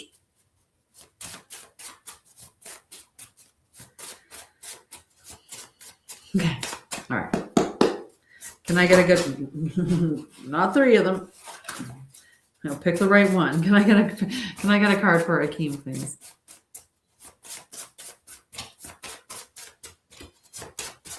I do have full readings available on my website. You can check them out. My website is linked in my bio. Try to give me 3 all at once there, Akeem. And then I was like, no, not 3. Okay. The Flame of Origin is the card that came out for you. I am the flame. Your affirmation is, I am the flame of the divine origin made manifest. Remembrance. You are not here to become. You are here to remember. The flame has never left you and does not need improvement, only recognition. Beneath roles, reactions, and history, a steady light remains. When you return to stillness, that original light becomes accessible under directive. Sorry. So the practice is to put your hand on your heart, to inhale for 4 and exhale for 6 breaths. For 6 breaths. And whisper, I return to the flame that made me. And then sit still for 60 seconds. Hi, Steve. How are you, love? Did you get a good screenshot? Hi, Angela. Oh. Man, that went, I'm like, how fast did that get? Oh, there, I found it. Does that work? These are my homemade cards.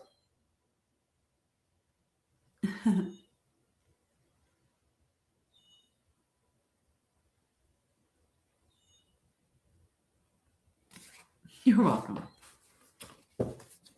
Hi, Steve. Would you like a card?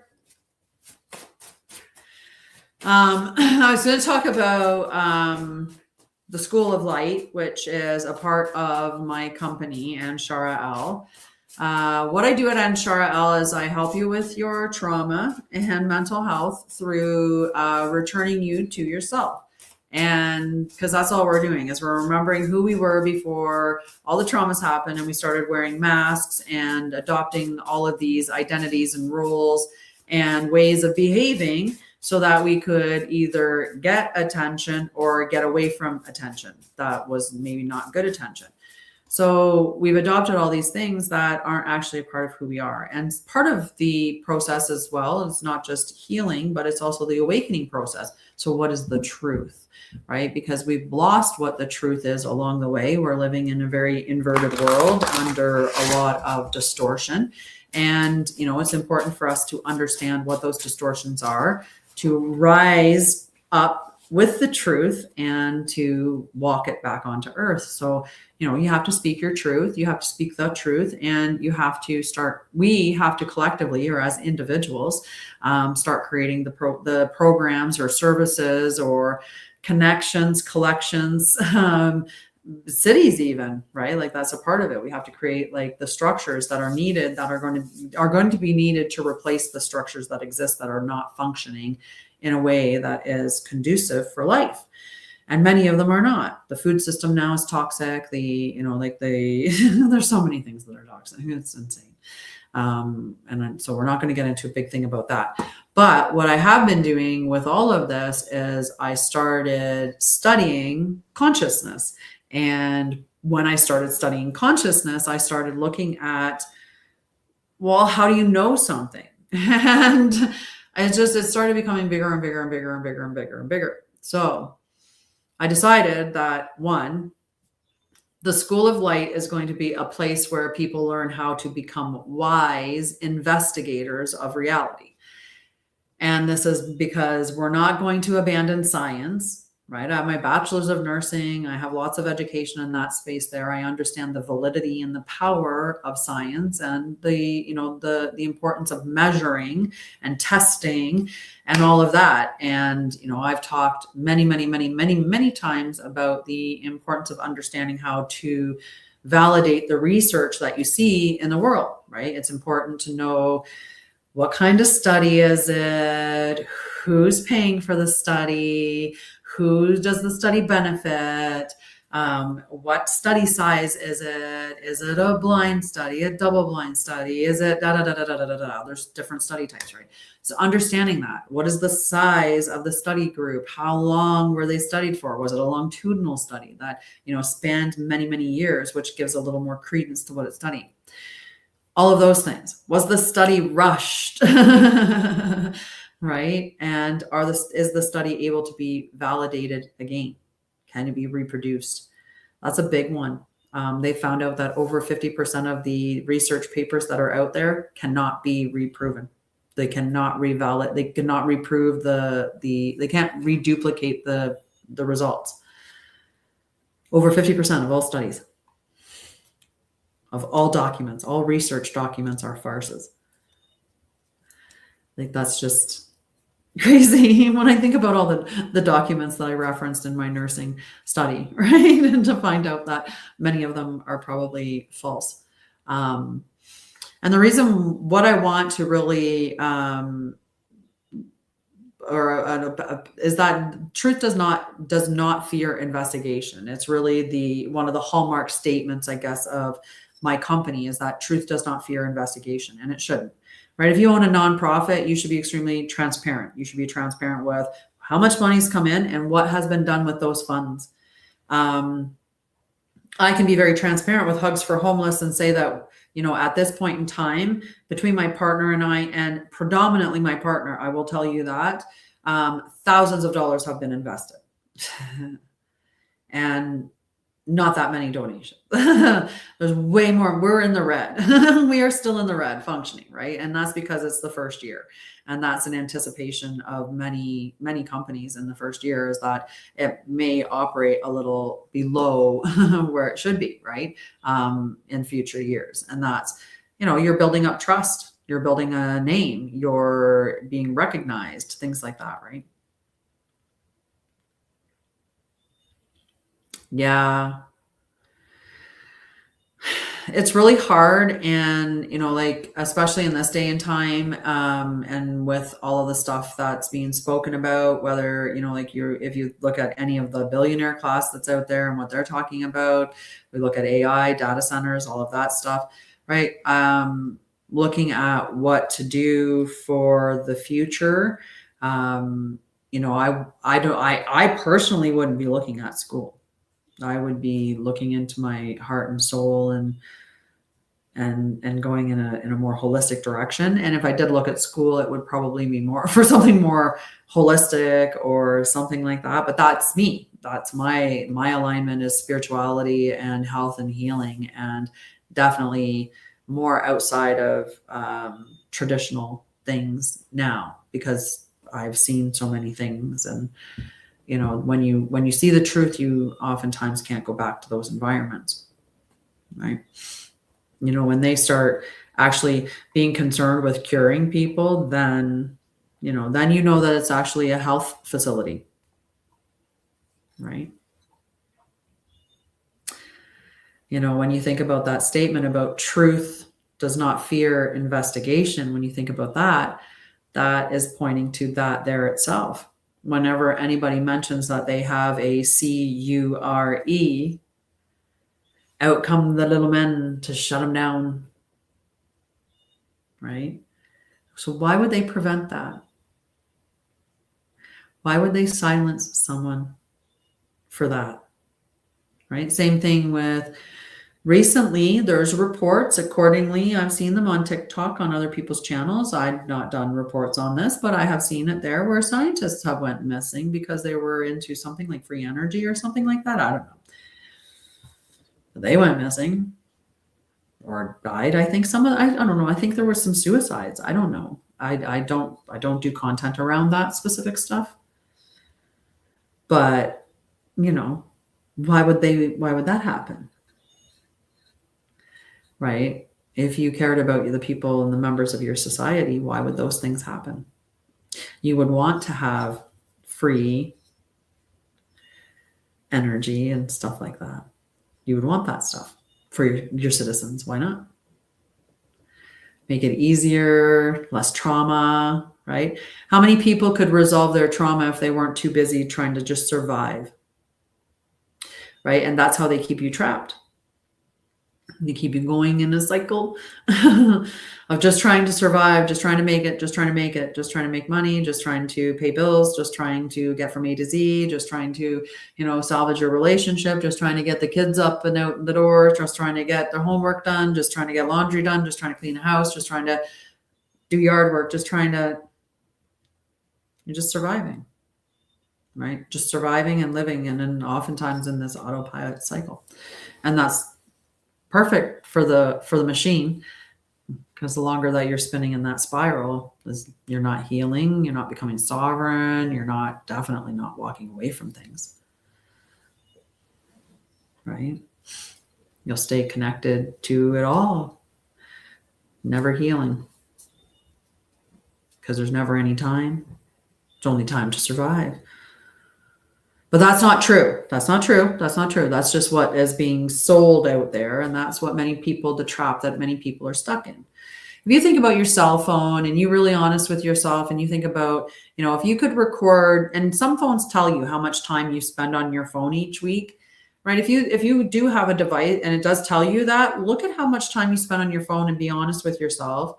Okay, so if that's over a week, it's 7 days, divide that, whatever, time that you're on your phone, divide it, and then ask yourself, like, okay, if I took that time each day and I gave even half of it to something else, right?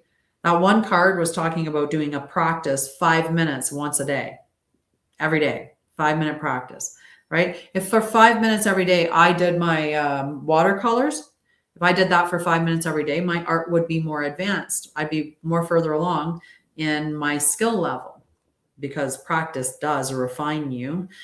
They like to say it makes you perfect, right? Practice makes perfect. No, but it does create mastery over time, right? By refining. And that's what perfection is mastery. It's not a flawless ideal.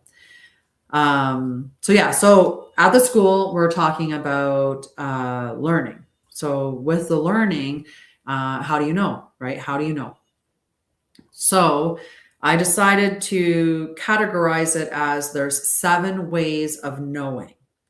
And remember, like I was a registered nurse, I have 9 years post-secondary education, and I was a teacher when I was doing nursing. I've been a tutor my whole life. So teaching is a huge part of who I am.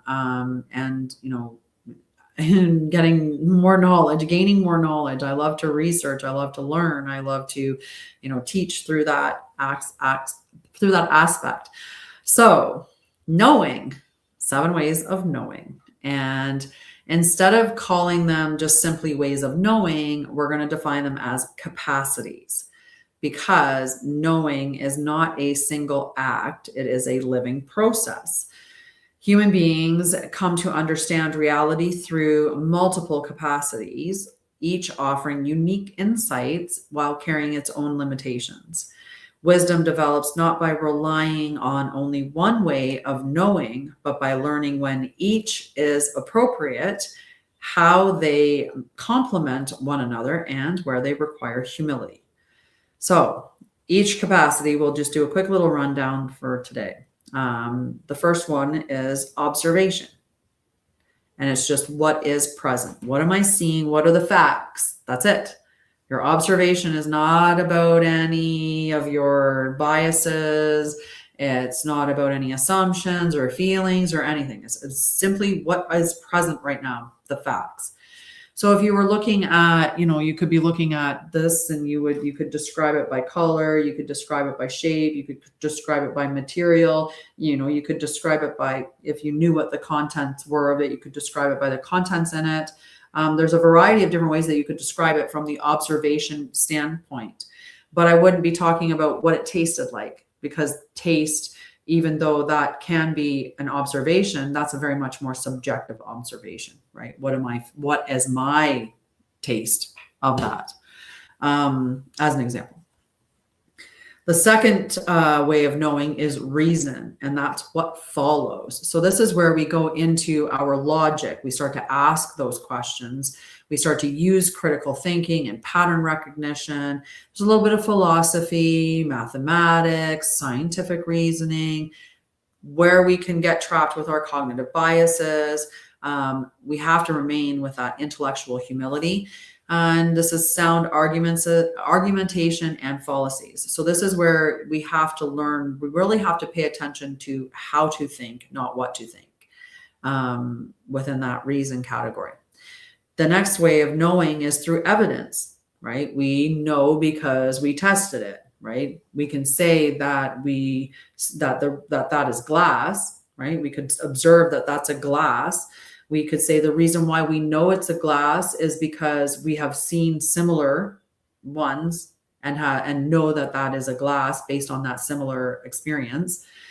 But when we get into evidence, we could test that that's glass, right? We could actually test it through scientific inquiry, right? This is where we get replication, measurement, qualitative and quantitative research. We get reliability, validity. We get historical evidence. We get indigenous observation against across all generations, and evidence as a spectrum rather than a single form. One of the beautiful things is expanding the conversation beyond the laboratory science, right? Evidence is not just the lab. Evidence is not just that particular type of science. There's lots of evidence that that you can find through long-term ecological knowledge, or because that's a representation of generations of careful observations. Hi, Char, how are you, love? And it can be a valuable source of evidence, right, about the local ecosystems. Because when we watch the ecosystem and we record it year after year after year after year, that's evidence, right? It's not the evidence that maybe is measured using like a seismometer or something like that.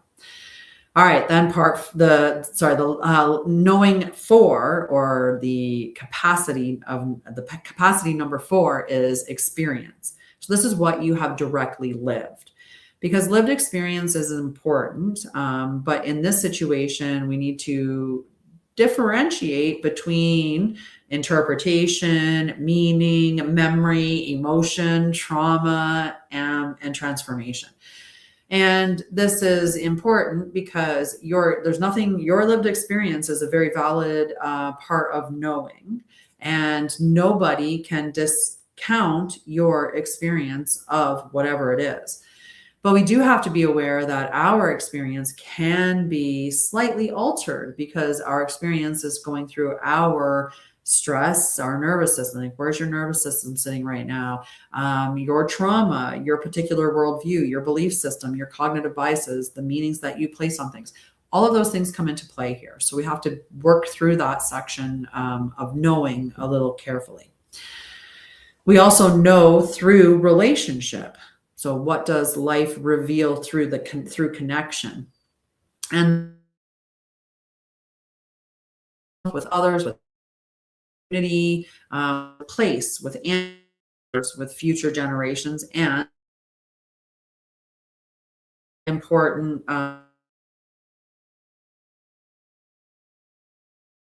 being sacred. That's a very important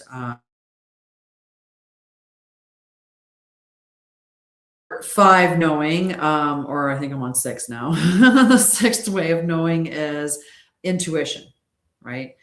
We need to really go back to honoring that intuition.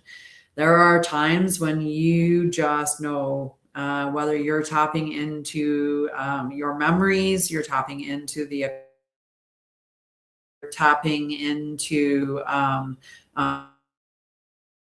senses, your gut, or whatever it is.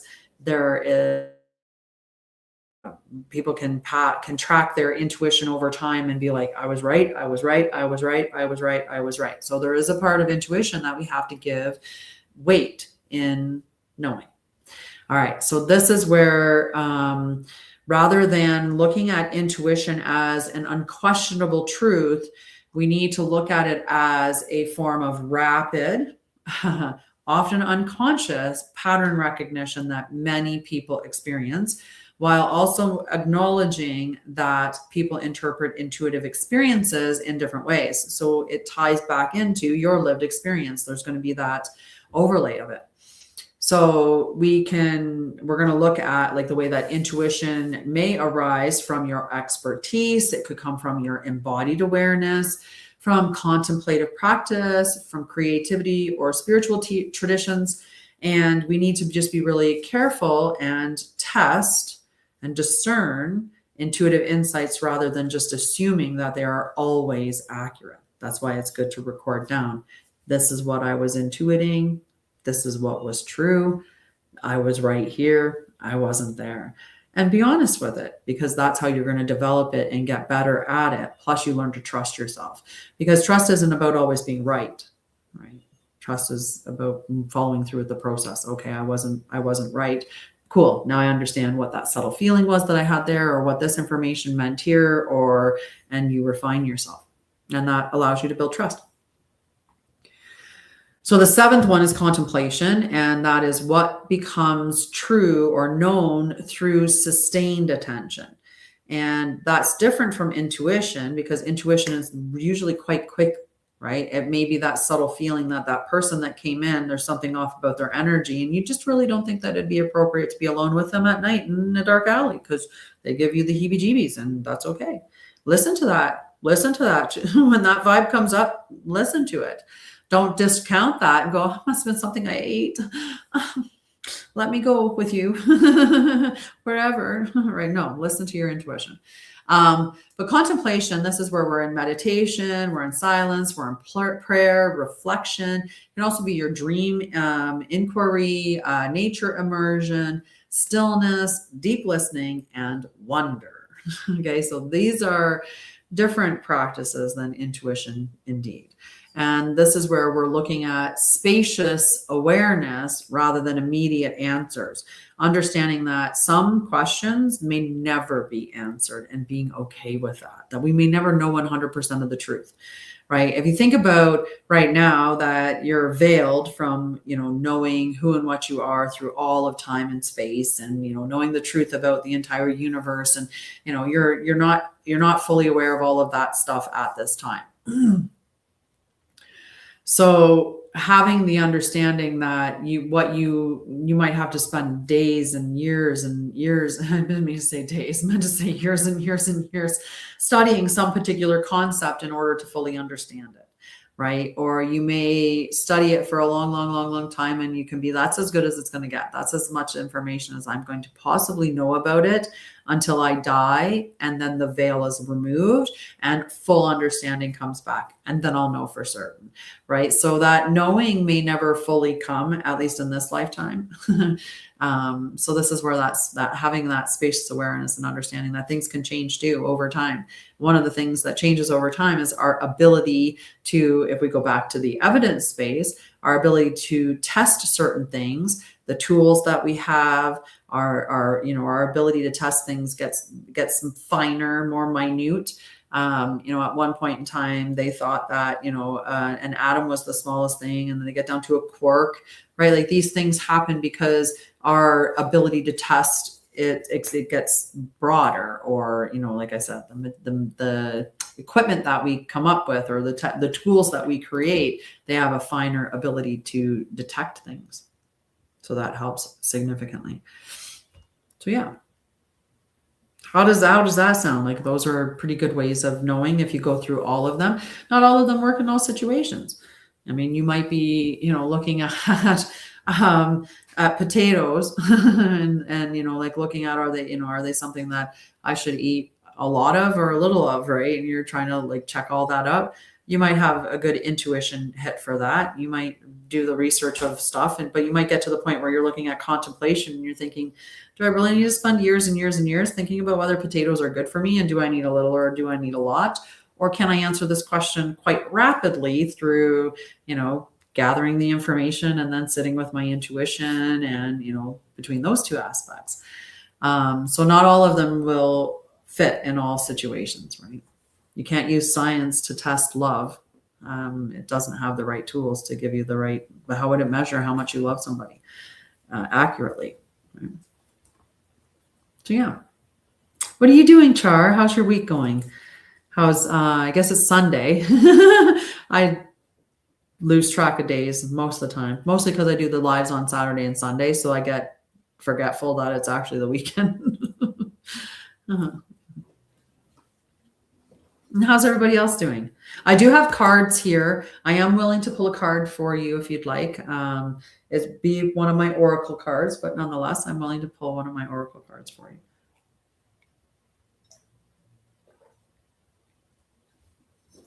And if you have any questions, feel free to ask. You can ask questions about me, my life, my healing journey, awakening journey. You can ask any question that you want. Aww. Yep. Sometimes them's the messages that we get, right? We don't look at it that way often enough. So it's good to see you're looking at it that way. But that is what ends up happening is oftentimes we'll get sick. Sometimes the reason why we get like a sore throat is because we need to stop speaking and listen more. Sometimes we get an earache, right? Because there's something that we haven't been listening to. There's many different reasons why we get certain pain in our body. In the location that we get it is a big indicator of what that particular thing is, like why we have it. Mm-hmm. Yeah. But yeah, I think that if you guys are good, I might head off. I did come on here pretty much 2 hours ago. I didn't realize it was 9:30. I'm like, oh, look at that. It's 9:30. That's the thing about Alberta is it stays so bright in the summertime that you don't realize it's as late as it is. It still catches me. I don't know how long I'd have to be here before I got used to that again completely. I think every summer I still go through it where I'm just like, why? How it's so late? It's so late. It can't be 9. It can't be 9:30. But alas, it is. Hello, say hello. Facebook or YouTube. Right.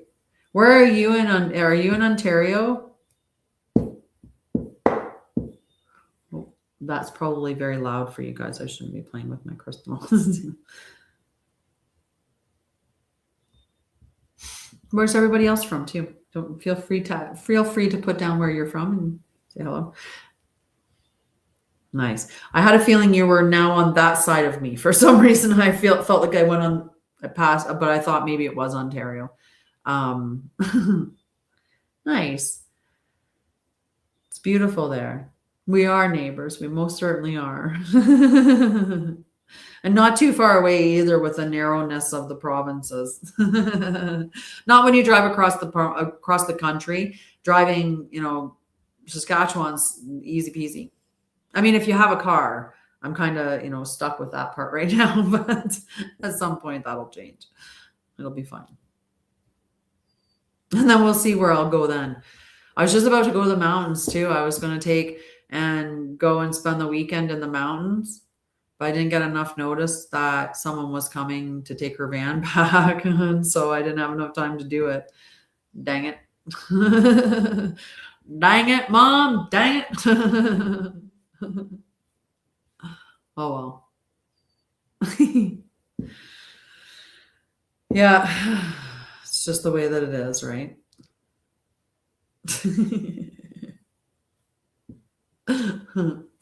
Yeah.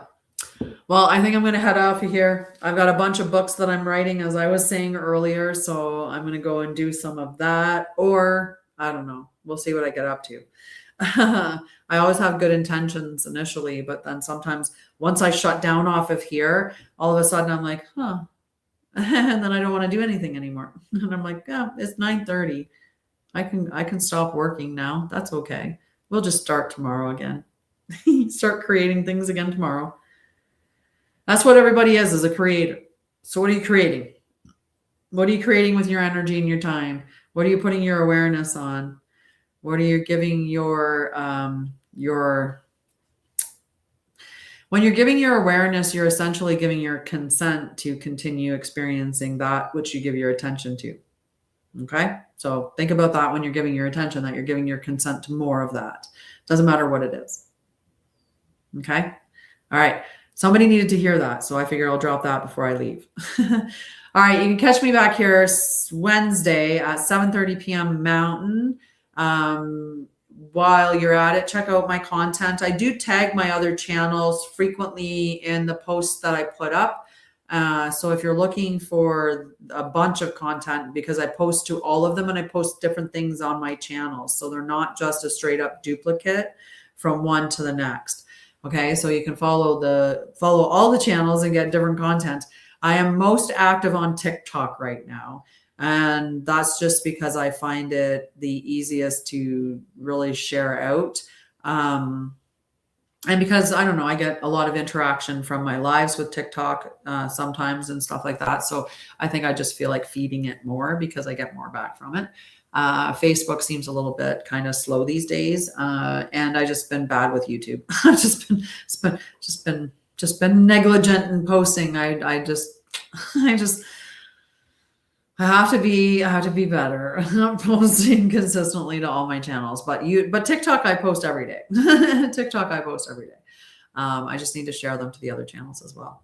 All right, I will see you guys back here on Wednesday. Like I said, check out my content. Go check out the books that I've written. There's lots of them. They're available as ebooks on my website, and they're available as physical copies through Amazon under Tanya Baldwin, and as well under the name Sharia and Lorian, which is my other channel, Sharia and Lorian. But like all I said, that's all tagged and shared and stuff like that. I mean, you know what my name is. You're on that channel. All right. And if you're looking to help out, you can always head over to hugsforhomeless.com. We're always looking for donations, volunteers, and, all kinds of other things. So check out what's there. And if you are somebody that, knows how to do research and research grants and do applications for that, we would love to have you. If you're, there's lots of things that we can do together, lots of collaborations or lots of opportunities to work together for sure. And if you have any ways to help, sometimes you have just information. You're like, yeah, I've set up a walkathon before. And I'd be like, I would love to have you as a volunteer because I would love you to help me set up a walkathon. That would be an awesome volunteer to have, right? So you never know. You might have some awesome skills. And if you do, go over to hugsforhomeless.com and fill out the volunteer application. And one of the things that we did at Hugs was we set it up so that anybody could get involved no matter how much money they make, because we set up the Compassion Crew to be $1 a month donation. The Warmth Warriors is $12 a month, which is about your typical monthly subscription these days. So you could substitute your Netflix subscription, let's say, and give to the homeless instead. And you could also set up your own monthly subscription amount. You could do a one-time donation and just sponsor one backpack and put a $100 donation out there and know that one person is going to have a backpack filled with hygiene essentials and nice, clean, warm socks and gloves and a hat and a sleeping bag and a whole bunch of other stuff, a water bottle and some other things that are really, really helpful and useful for those who are unhoused, to make their lives a little bit easier. We may not be able to eradicate homelessness as the two individuals that we are with our little company, but we can most certainly do small items that make a big impact and make a real change in the world, because a hug can change a life. It can. All right, guys, I love you. I'll see you back here on Wednesday. Thank you so much for hanging out with me. Have a wonderful night. I said Wednesday because it's Sunday, and I was right. But that was very loud.